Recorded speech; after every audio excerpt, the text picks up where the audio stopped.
강화된 경비 속 다시 문 연 마그데부르크 성탄시장. 트라우마와 일상 회복 사이.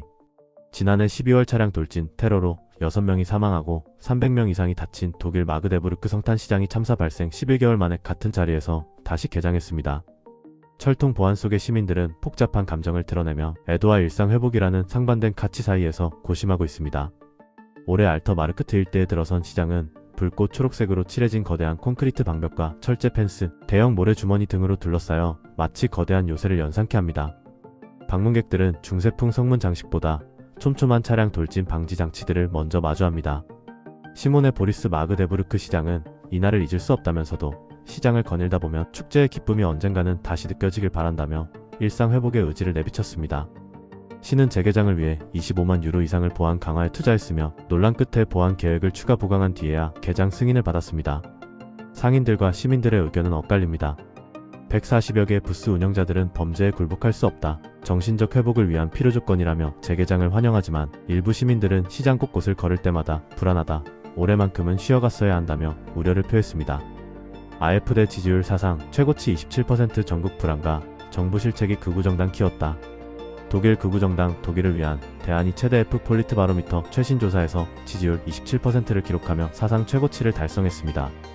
이는 최대우 체스우 연합과 동률로 AfD가 창당 이래 가장 강력한 정치적 입지를 확보했음을 보여줍니다.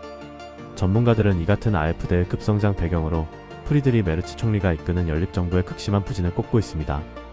여론 분석 결과 유권자의 59%가 현 연정에 불만족하고 있으며 이는 조사 사상 최고 수준입니다. 정부와 총리에 대한 불만이 고조되는 가운데 다른 야당들이 존재감을 드러내지 못하면서 AfD만이 유일한 확실한 반대 세력 이미지를 구축하는 데 성공했습니다. 특히 메르츠 총리가 경제중심 총리를 자임했음에도 경제 침체가 장기화되고 약속한 경제 회복을 보여주지 못하자 유권자들의 실망감이 정치적 불신으로 이어져 AfD 지지 확산에 일조했습니다. 또한 메르츠 총리가 AfD를 정면 승부 상대로 규정하고 반 AfD 전략을 펼쳤으나 오히려 이민 난민 관련 실언 논란을 일으키며 이민자 사회의 반발을 사고 최대우의 이미지에 타격을 입힌 것 또한 AfD에게 반사이익을 주었다는 분석입니다. 노력해도 안 된다. 독일 사회적 상승 기회 급감 충격. 독일 사회가 오랫동안 자랑해온 사회적 이동성, 즉 노력을 통한 계층 상승 가능성이 세대 간에 급격히 약화된 것으로 나타났습니다. 위넨 IFO 연구소의 최신 보고서는 독일이 국제 비교에서 하락세를 보이며 과거의 사회적 약속이 무너지고 있다고 경고했습니다. IFO 연구를 이끈 안드레아스 파일 교수는 부모의 소득이 자녀의 미래 소득에 미치는 영향이 지난 세대 동안 2배로 증가했다고 밝혔습니다.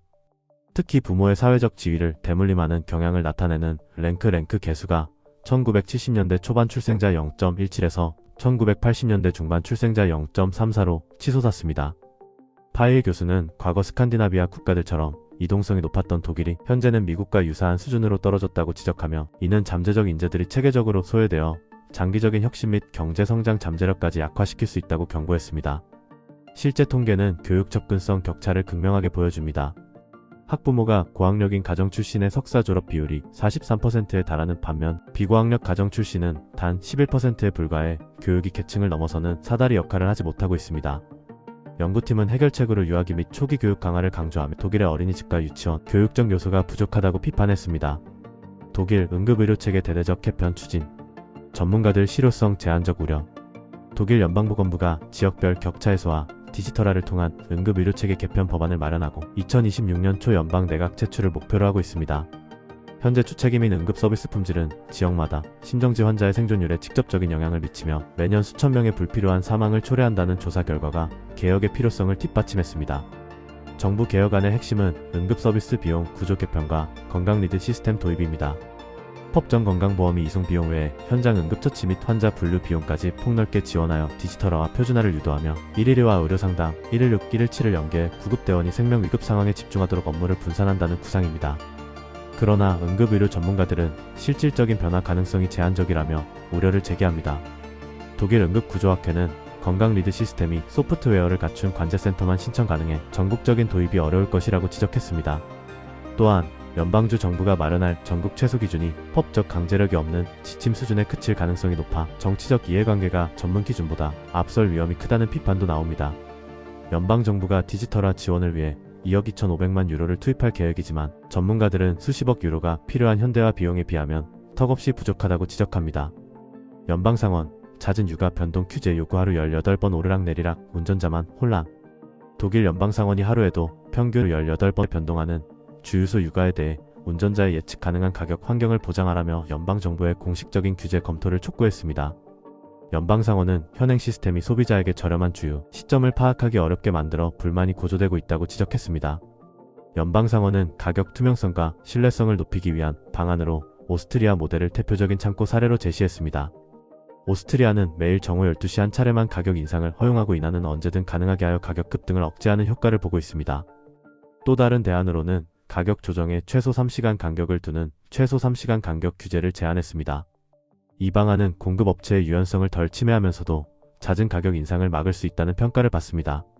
주유소 이해관계자협회는 규제가 고객과의 갈등을 줄여줄 것이라며 환영했지만 ADAC는 새로운 규제가 오히려 소비자에게 불리하게 작용하여 장기적으로 주유비 인상을 부추길 위험이 있다며 우려를 표명했습니다. 연방상원의 결의는 법적 구속력은 없으나 연방정부는 바덴비르텐베르크주가 제출한 안건을 기반으로 한 이번 요청에 대해 향후 검토에 들어갈 예정입니다.